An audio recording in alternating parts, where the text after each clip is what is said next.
Hello everyone, welcome back to chemistry class. Today's class we are going to continue chapter 5 water from water pollution. So what is water pollution?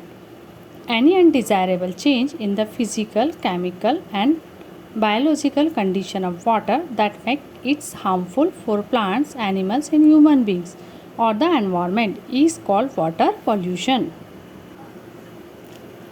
The substances that pollute water are called water pollutants. The substances that pollute water are called water pollutants.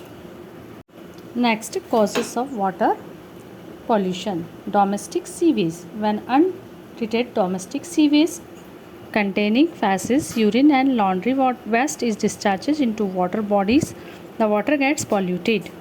Industrial wastage. Industrial discharges large amount of chemicals directly into rivers, lakes. These chemicals may be highly toxic and may harm aquatic animals and human beings. Many factories also use fresh water to carry away their waste into water bodies. Insecticides and pesticides. Insecticides and pesticides kill insects and pests to protect our crops. Excessive use of insecticide and pesticide contaminated water bodies. When these chemicals are washed by rainwater and carried into water bodies, these chemicals are very harmful to aquatic plants and animals. Oil spills. The drilling of oil wells and shipping operations causes of oil spill, which result in water pollution. Acid rain. In the atmospheric gases such as sulfur dioxide, nitrogen dioxide are present. When it rains in, water gets polluted with these gases are fall and acid rain. The acid rain pollutes water bodies and harmful aquatic life.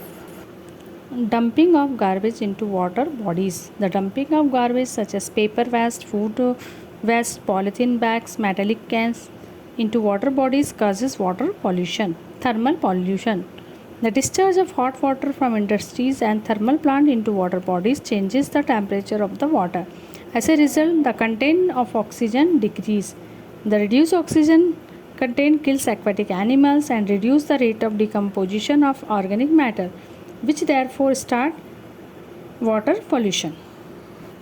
Let us come to control of water pollution. The following steps should be taken to control water pollution. First, sewage treatment. Sewage should be treated in sewer treatment plants before being released into rivers. Recycling of industrial wastage. Wherever possible, waste products from factories should be recycled before being released. Organic farming. Excessive use of insecticide and pesticides should be reduced. Organic farming should be encouraged. Biodegradable detergent. The use of synthetic detergent should be reduced. Instead, biodegradable detergents should be used because they do not cause water pollution.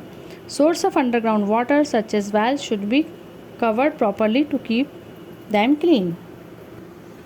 Next, let's come to conservation of water. Conservation of water refers to preventing the wastage of water without affecting day-to-day life. We need to conserve water for the following reason. Industrialization and agriculture demand a huge quantity of water.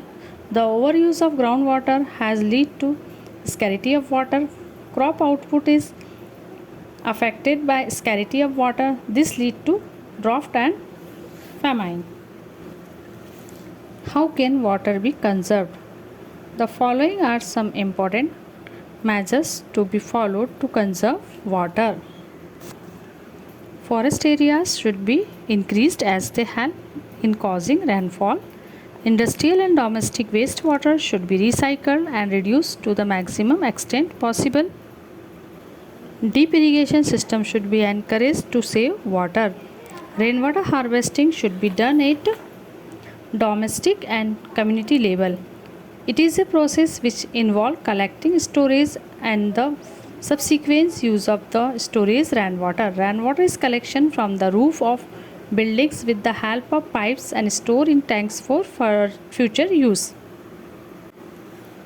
At the individual level, you can also help avoiding wasting water. Do not leave the tap running while brushing your teeth or washing hands. Do not allow water to drip from defective taps.